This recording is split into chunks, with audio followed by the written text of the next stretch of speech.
And today's guest, Andre Hoffman, he is a self-empowerment specialist, refers to himself as the doctor of self-worth. And he takes people from being trapped by self-doubt to a brand new life of potential and freedom. And he shows them how to release their own individual genius. And guess what? In 99 days. So he's changing minds and changing lives. Now, I can tell you a lot more. He's got a litany of accomplishments, but I'm lazy. So I'd rather he tell you than me try to. So I can get to eating this scrumptious.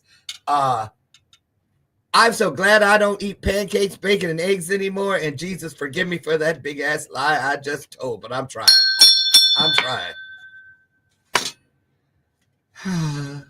Just wait till you get to 62. You'll see. Here he comes. Get your self-worth checked up today with the Dr. Andre Hoffman. And that's Andre with an E.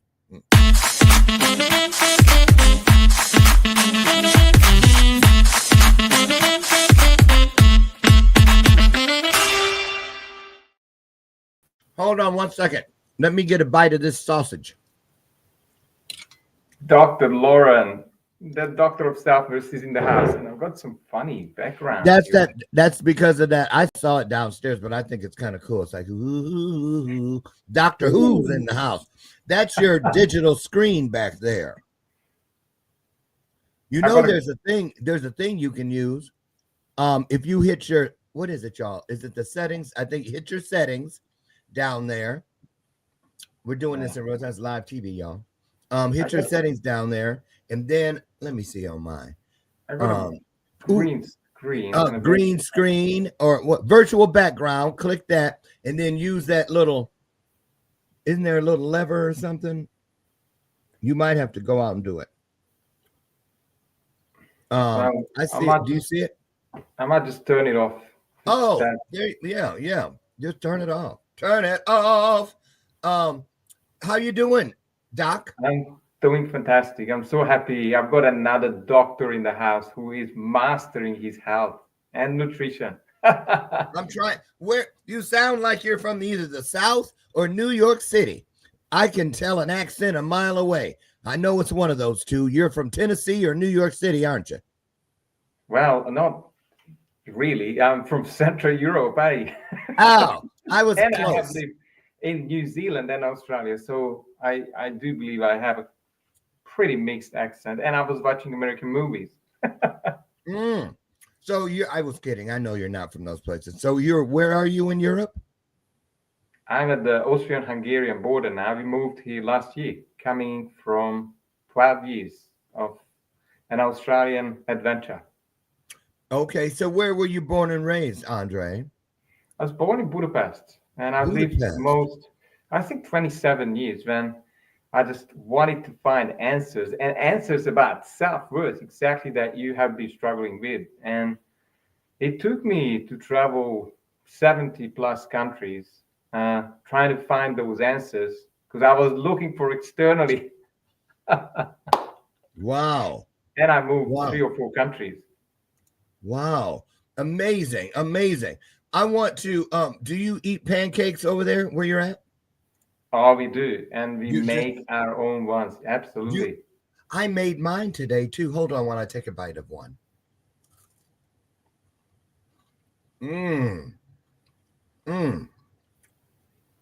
Best pancake. I'm psyching myself out. Love it. It's really a rye cracker with goat milk cheese on it. But it was suspicious to me, yeah. Andre, what time is it over there right now? It's exactly 3:15 p.m. Usually we are 6 hours behind New York. Okay, so it's still Friday. It is. Okay. Oh, yeah. I'm talking from the future. All right. Yes, you are. So let's get started. Hey, you guys out there. Sherry McQueen, good morning. Robert Brooker, good morning to you. Mike Casanova, he says, good morning, everybody. I can't get to all of you, but Lori Whitney, birthday week girl. How are you? Well, it looks like that's everybody I have time to acknowledge. Oh, hi, Charles. I'm kidding. That's my buddy. Hi, Charles. Good morning to you and everyone else. I don't have time to say hello to everybody, but I'll get back to it and I'll get back to you. But right now, let's get to you. Andre, I do a thing where I'm going to leave for about 60 seconds. Okay. And I want you to Oh, just kick the show off by speaking to, we're going to get into all you do with self worth. But when you woke up this morning, what was on your heart? What were you looking forward to? What did you say? I'm going to do this today and ease some suffering somewhere in the world.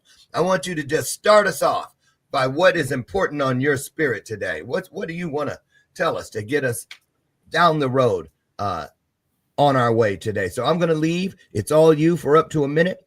Take it away. Take it away. I was wondering how I'm going to change some lives because my slogan and my pretty much what I live for is changing minds, changing lives. And you might not see my background, but that's all I do every day through conversations and at times through interviews or working with groups around the planet. And I'm available online. I call myself a non-local and a local at the same time. And I paid the price. I paid 34 years to figure myself out and figure my ways out of lack of self-worth, out of no confidence, out of feeling unworthy. And now every day is just a dream for me. I love spending time with my kids. We're homeschooling. Have I done my 1 minute yet? Keep going. You got more? So If yes, you don't want to stop, you can stop. It's up to you. yeah, we wanted to reset our lives living in Australia after the pandemic. And I thought what it would be like to live on an organic farm. And for nutritional reasons, we started this organic farm and we have an exciting year this year. But last year we traveled around Europe. We wanted to pick the right place for ourselves. And we spent 7 months or 8 months traveling around my two kids and my wife in a caravan, visiting the most beautiful places and doing the research because I don't believe in internet research when it comes to making life decisions. I rather have faces and true people and communities to be visited first. So yes, I'm really excited to be on this show because we did connect well with Dr. Loren, and I hope I can promote you. And by the way, we're live on my channels as well, Facebook and YouTube. I was able to Yes, I see switch that. them Hey, on. so we're locked and loaded. We're locked and loaded. And Andre, you're right. You're very excited about this. You're very passionate about the work. And so it was a no-brainer for me about deciding about bringing you in. And you don't find a lot of people who lead and carry this as their main thing, self-worth. And a lot of people, oh man, remember there's so many things. Is the glass half full or half empty? There's so many little axioms, idioms that point to the struggle.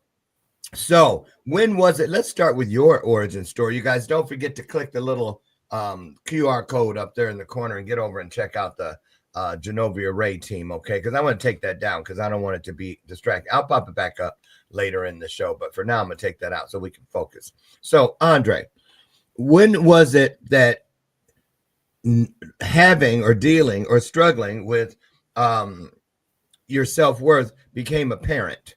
And what did it look like? What did it feel like?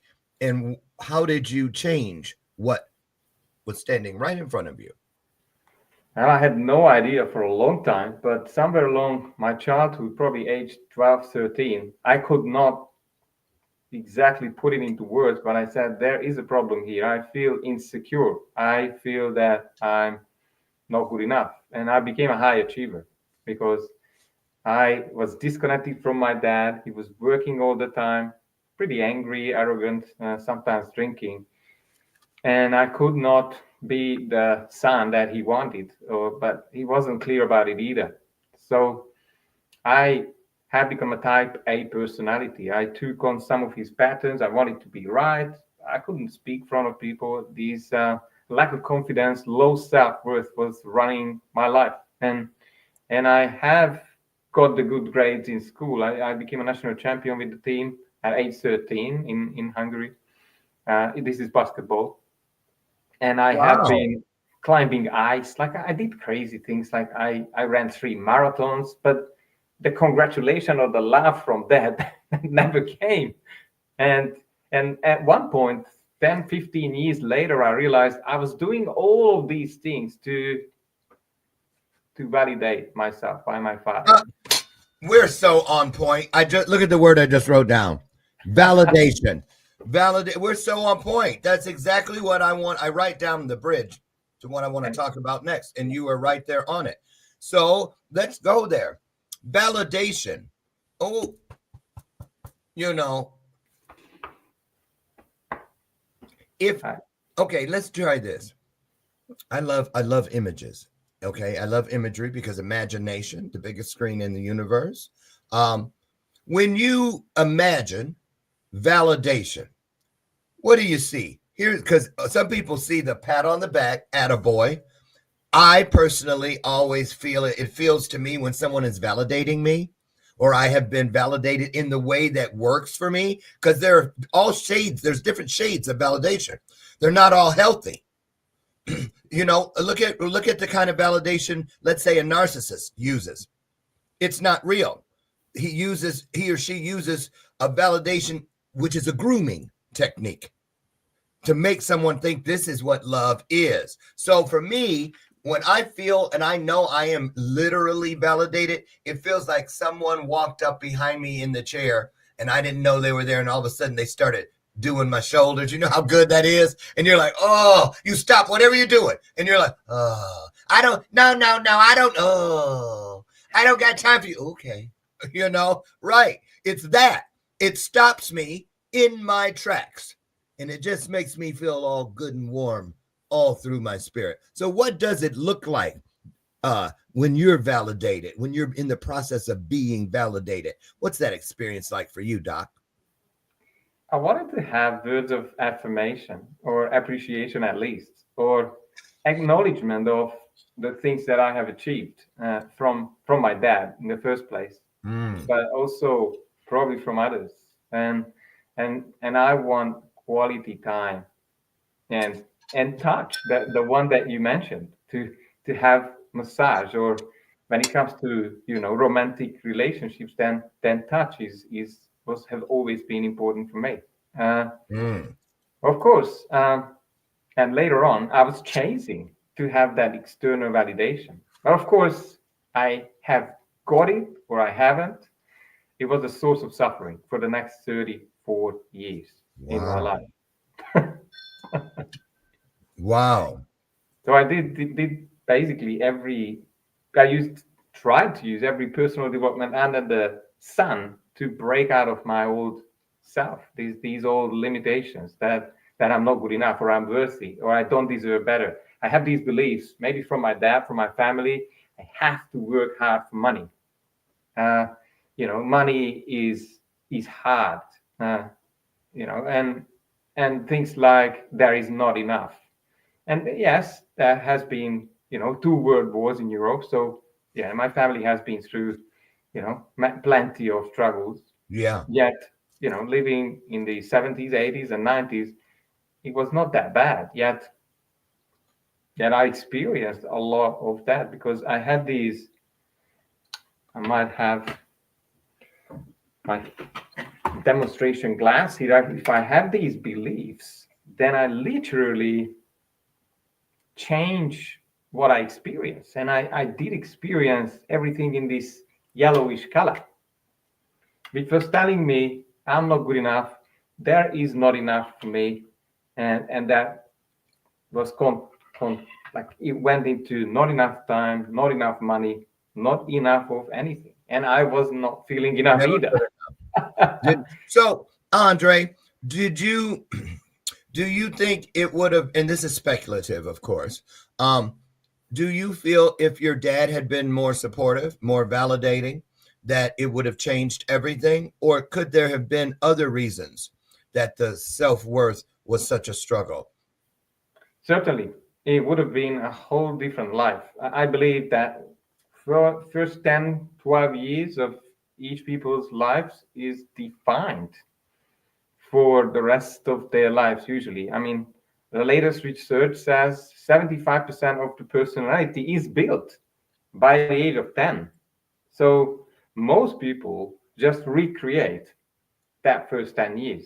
And obviously, if they haven't had some major breakdowns or changes that they had to change themselves, or there was someone like myself, a mindset specialist, or someone who could do something about self image or beliefs, could change the course of their lives and maybe you know, raise them into a new dimension of possibilities, of opportunities, because I believe results and our experiences in life and business and every area of life are to do with what we believe about ourselves, Yeah. what we believe about the world, and where this identity self space has been set up. Unfortunately, most people don't realize this until their last few days on this earth. That's sad. It That, is. and I know it's true what you just said. I know it's true. I know it's true. You're absolutely right because some of you who work with me or know me close, uh, you've heard me say this before.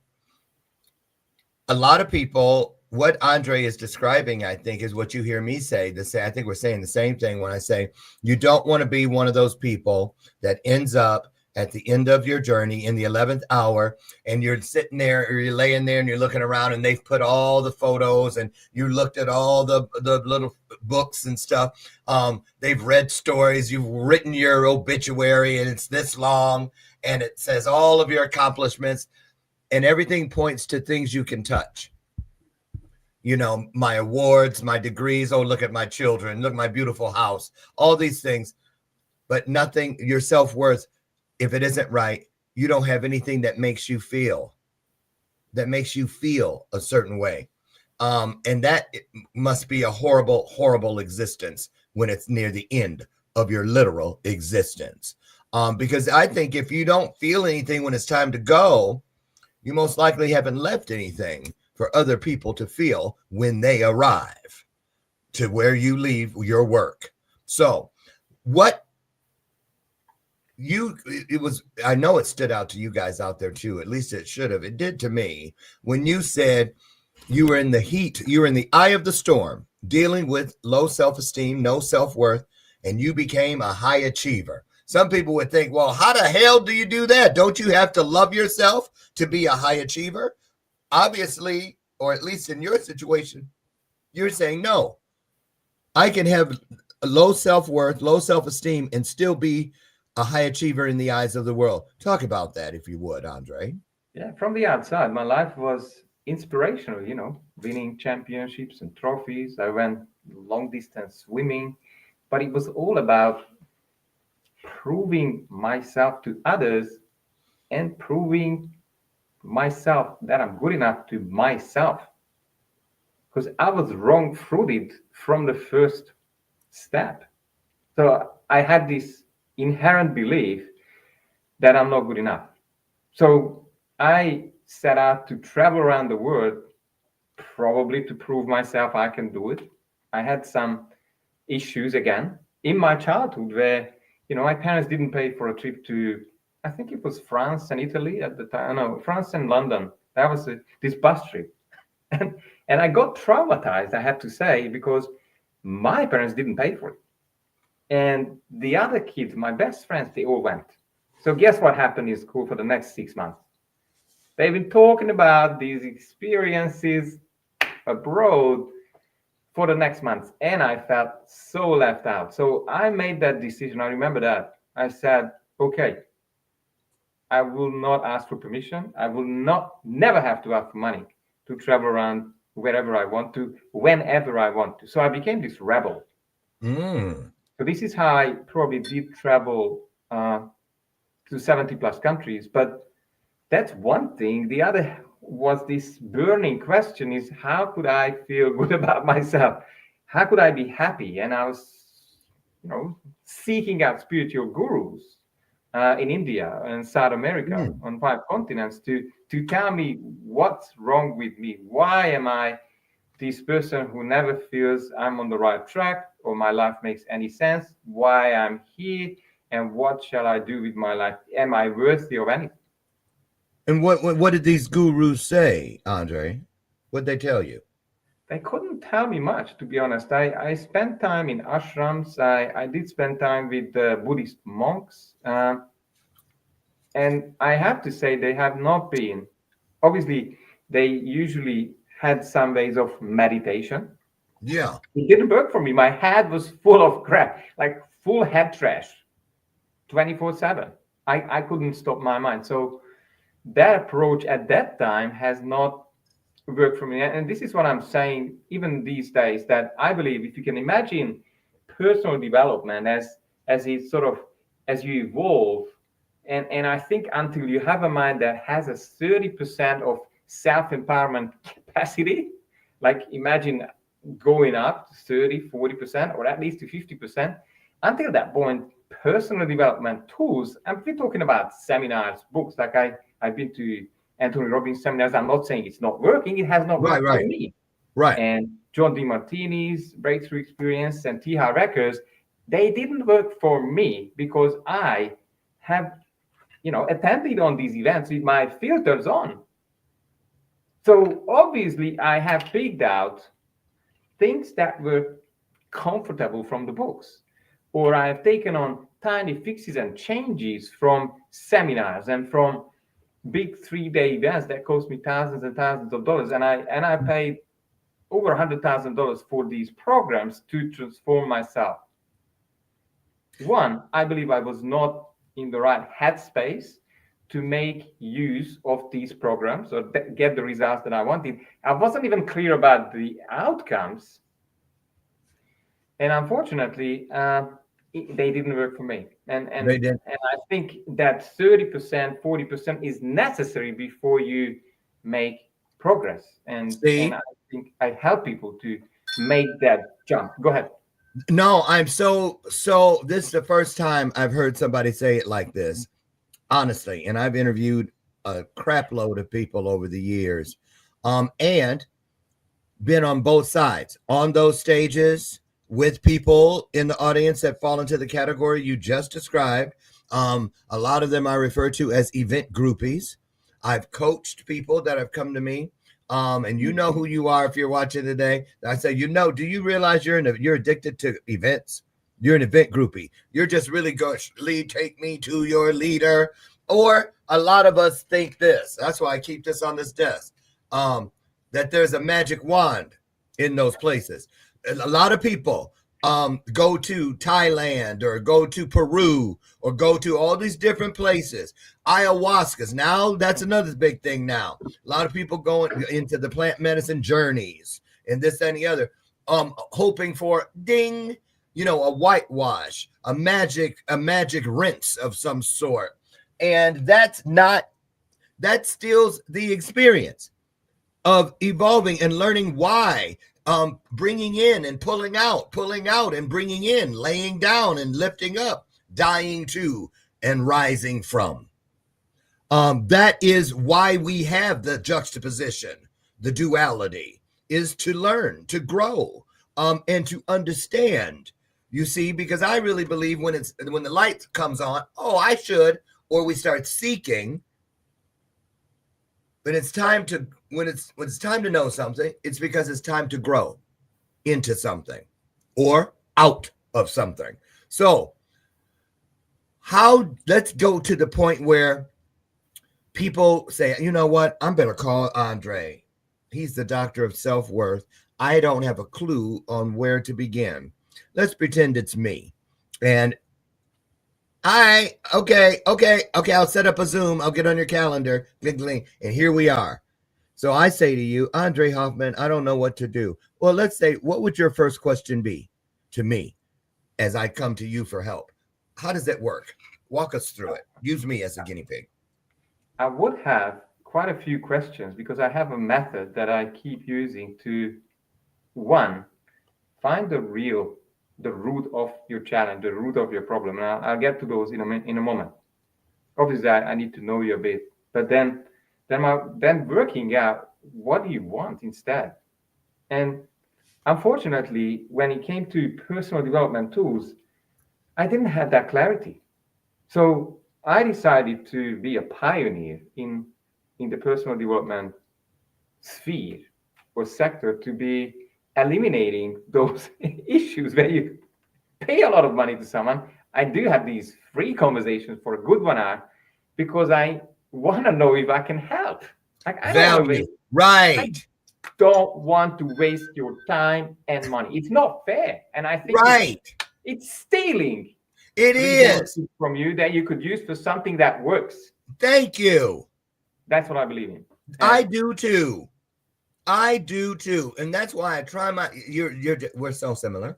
and I believe that I must guarantee results. I must be accountable and responsible for, if I sign you up as a client, because that means you either get your money back or you get the results that we have agreed and you came up with. And these sessions are pretty much about, yes, okay, what's the problem?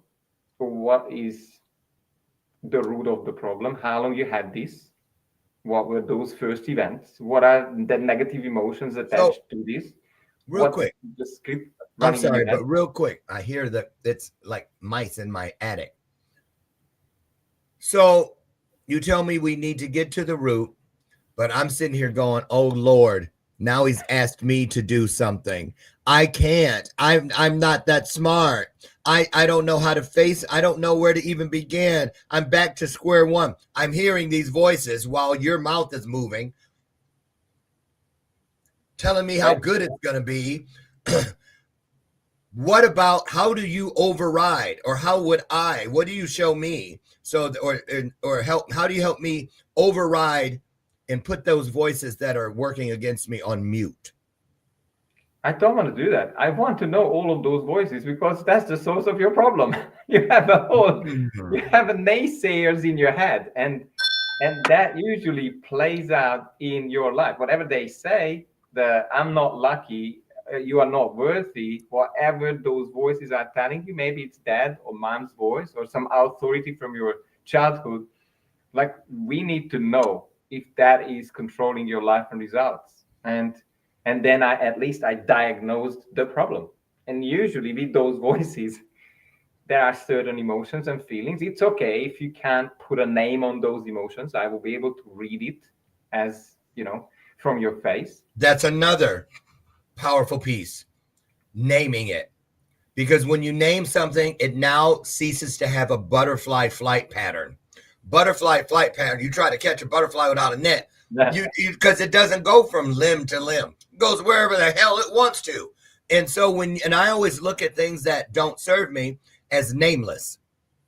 That's why I can't do anything about them. I can't find them. I can't call it forth. I can't speak anything into existence to catch it with or eradicate it with, because I don't know I can't see something I don't have a name for. It, them, whatever, everything, people. That's not going to give me what I need to see what I need so that I can do what I need to do. So keep going. I'm loving the way this is going. Keep going.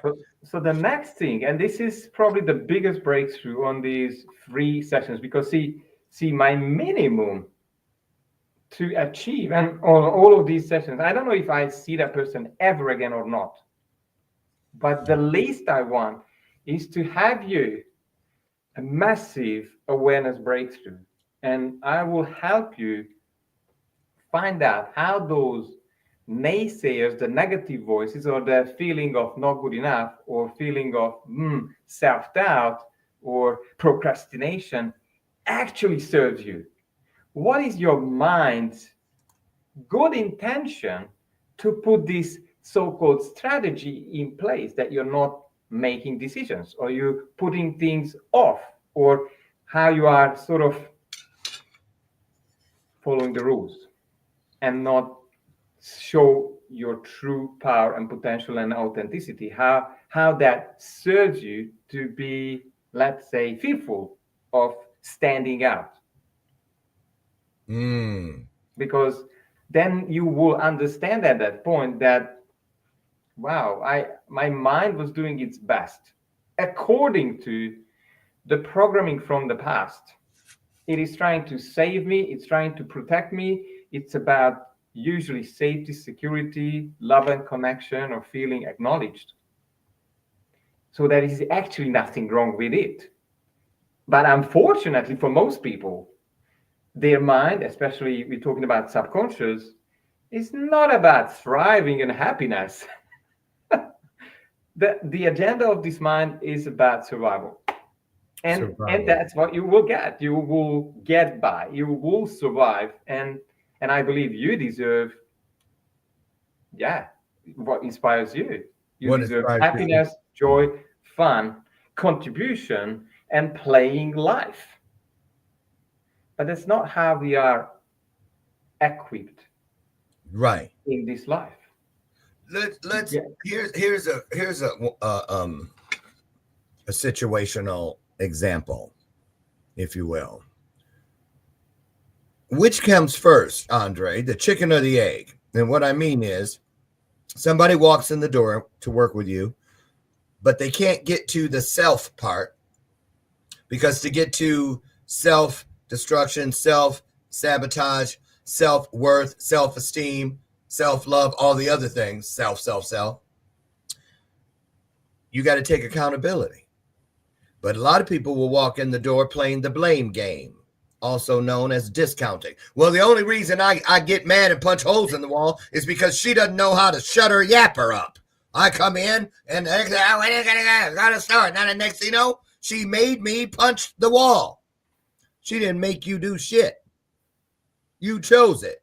So how do you get people to take accountability? Or because that seems in what I run into a lot of the times. When I know a person is not willing to see their hand in something, I cut it off. You might need a therapist, not a coach. You might need a psychiatrist and not a therapist, because I know the layers, because I'm married to a therapist. Thank the Lord. I'm not kidding. I used to pray for it. Lord, please send me either a plastic surgeon or a therapist, because I'm probably going to need both. And I got the therapist. So y'all stuck with this. So anyway, where would you rank the inability to take accountability on the list of no-nos? Is it up in the top 3? I kind of think it is. It is. I mean, I cannot help anyone who is not taking responsibility for their results. It's as simple as that. And this is why I want to give them that 1 hour, because maybe their biggest breakthrough is actually not to work with me, but put them back on track to create their life. And they already have it, right? They may already have it. Absolutely. Then maybe that first step is really looking at the word from, how did I cause this? How did I bring this problem to myself? How did I attract it, even if it was not intentional? Because, if we can plant that seed, obviously, if there is corporation, or if she's working with me, I'll be able to find its root back to how that result, pain, trauma, issue was created. How did he or she created it?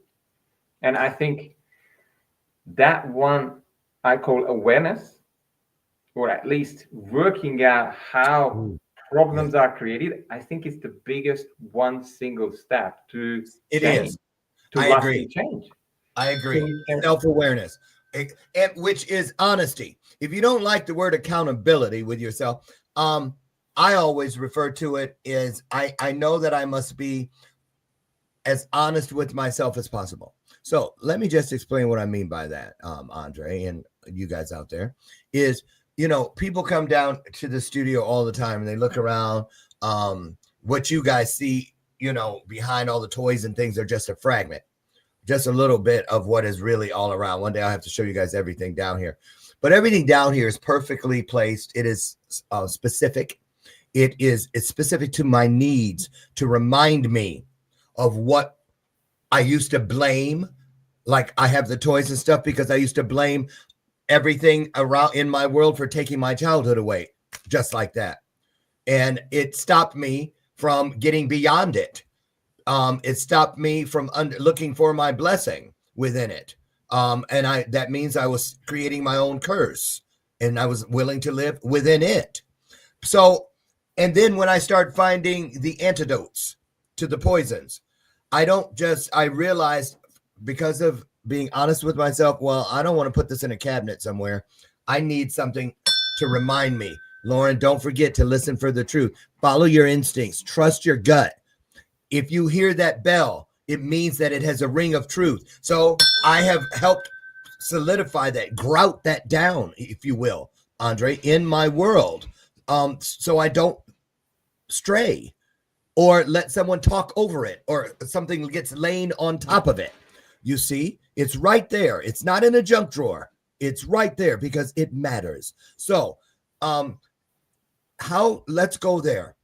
How do you help people identify those pieces that they need to keep right in front of them?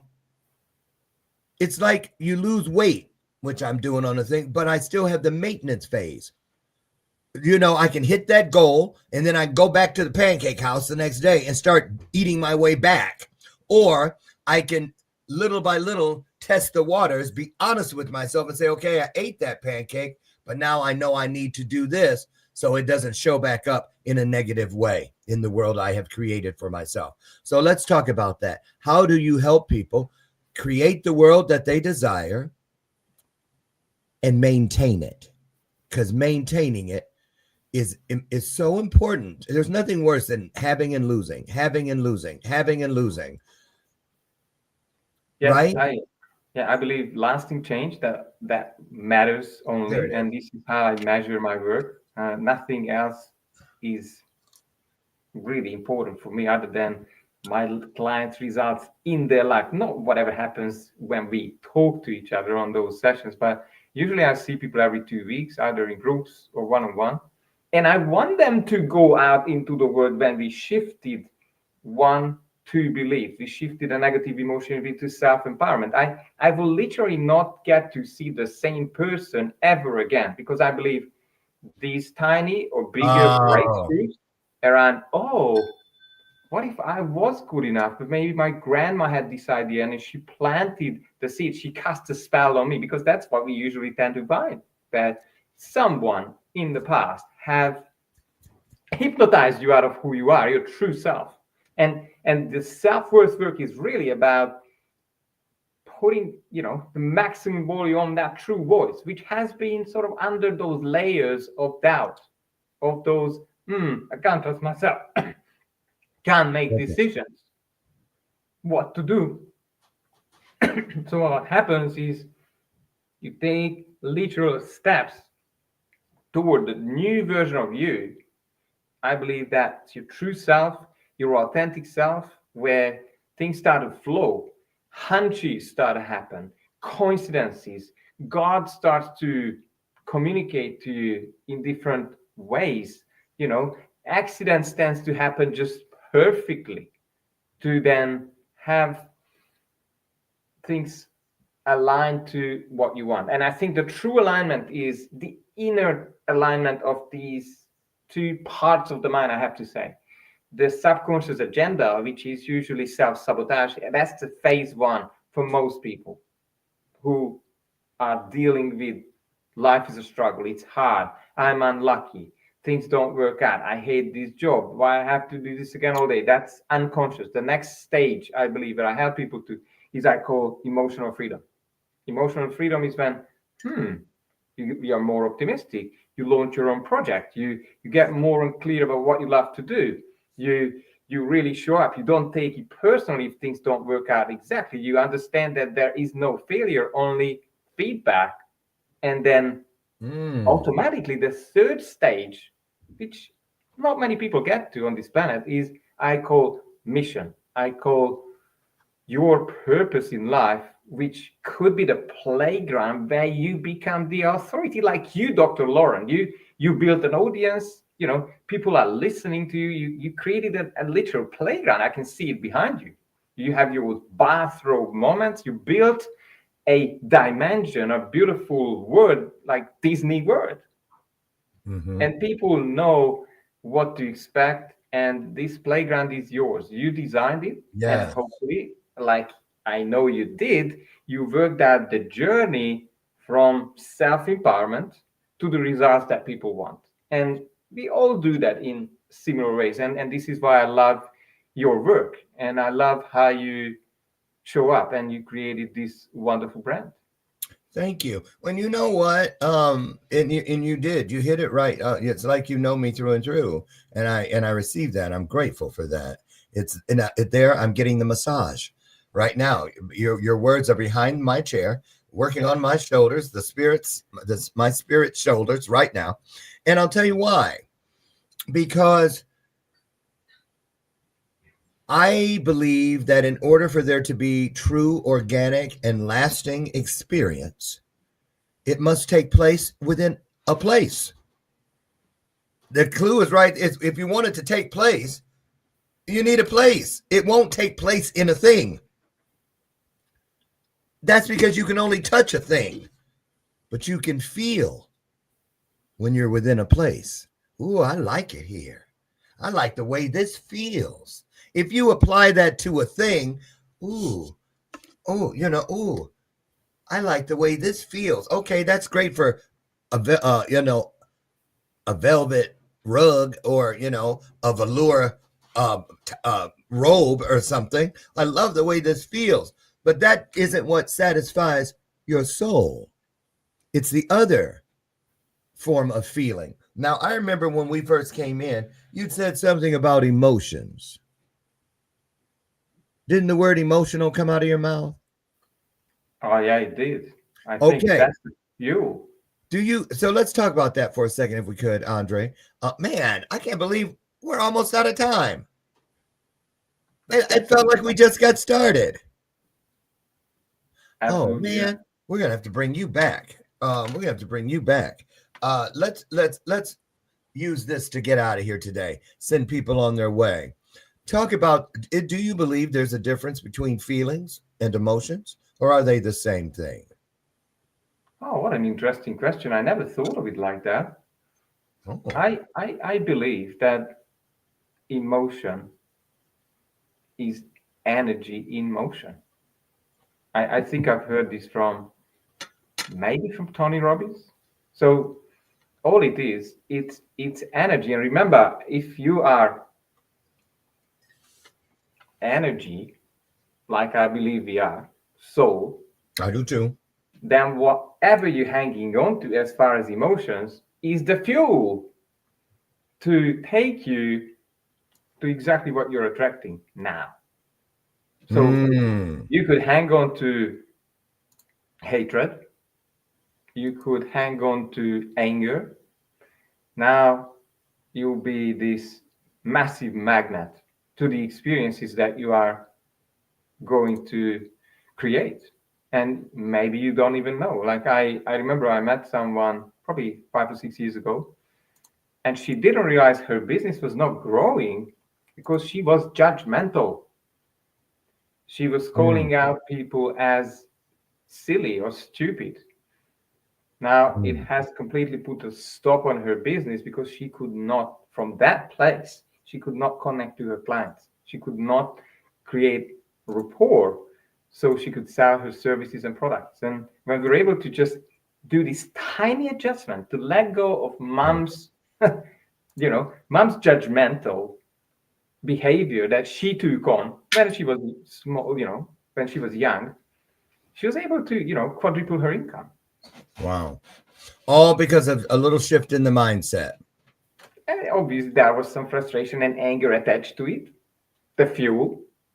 So she had the belief that, people are silly or stupid. Like she has literally put on, ah, everyone is silly or stupid. I'm so much better than anyone else. So she's been using these screens and everywhere the experiences were proving Mm. her beliefs. Mm. And if you're listening to us carefully, then what your beliefs playing out front of your eyes every day, maybe every hour of every day. So the lenses we choose to see through determine everything beyond those lenses? I would say perfectly chosen, yes. Because think about it, No, that was a great one with her, with the bicycle thing. Every place she looked converted to the color of her lenses. yes, except for one thing I would want to just point out. She did not consciously chose that belief. She was brought up in an environment that has installed that belief that people are stupid or they are just clueless or they are useless. They're whatever's not working, right? Because to connect to mom, or let's say gains mom love, the need for love, appreciation, and connection at an early age, which when we have no actual consciousness and no proper filters, was saying, oh, I need to be like mom, so mom will love me. That's the best way to build rapport and connection. So she did that. But then obviously at age 12, she started to take on life with those, well, I could put on multiple glasses now, each of these, and many. We probably have hundreds of these filters running, and we're wondering why our life is not working, why we're not getting the results that we want. Well, my question is then, what if we could have you believe what you want, or have this inner alignment, and we would disconnect these conflicting things in your head? Because it's almost like you're pushing the accelerator, but you have two handbrakes on, and you're wondering why you're smoking at the same time, right? And all that smoke from the tires just going, and you smell something burning. Y'all better check on that. And it's your foot doing it. Absolutely. Okay, I know what we need to do. Hang out backstage, if you would, for just a minute. I want to talk to you about something. I think what I really would love to do is to get you to come in for 2 weeks. I like to bring a co-presenter into my webinar series. So I work with, everybody, because that's where everybody comes that's really ready to do the work. And so, and this is so good. What you're bringing, I love the thing with the glasses, because everything is driven on imagery in my world. Excuse me. And that's really important. I love the way you do it. It's on point. It's spot on. Same thing. But that's what I think I'd like to do with you, is bring you in, because this is golden. And I know the people that come to these webinars every Wednesday, they're going to do something with this. Let's sit backstage. Let's get to this. You guys, I have taken the liberty. Yes, I have taken the liberty of dropping. Let's change some minds, change some lives. Absolutely. We're going to do that. We got to go. But you guys, all of the links to Andre are already in your comment section. So after the stream is ended, go in there and click on and head over and check out all things Andre. I'll let you know. Keep your eye on my social media. I'm going to let you know when he's going to be coming inside the Mindset Revolution community. Play a bigger game. Shift your results rapidly. Doctor of Self-Worth. There you go. And we're going to put that, all of that's already in the comments. Go in and find him. Andre Hoffman, the Doctor of Self-Worth. Thank you. And thank you again. Good stuff, man. Really great stuff. Love the way you do it. So we're going to get him back. Don't you worry about that. Now get out of here. Have the best weekend ever, you guys. Enjoy your family. Enjoy yourself. Just enjoy some more. I'm Dr. Loren. I promise, God willing, to Monday morning meet you over on the front porch, where we'll have another illuminated conversation. Big lineup next week. Couple celebrities, some healing going on, some of everything. So I hope to see you there. In the meantime, go grab an E and an R and take everything from great to greater, bright to brighter, smart to smarter, and my personal favorite, kind to kinder. Now, don't you dare let my screen door slam on the way out. And remember this, Dr. Loren absolutely loves you. You guessed it. There's not a damn thing you can do about it. Get out of here. Have a good one. Andre, thank you so much. Hang out backstage. Let's put something else together. Absolutely. Bye, you guys. See you soon. Bye. See you soon.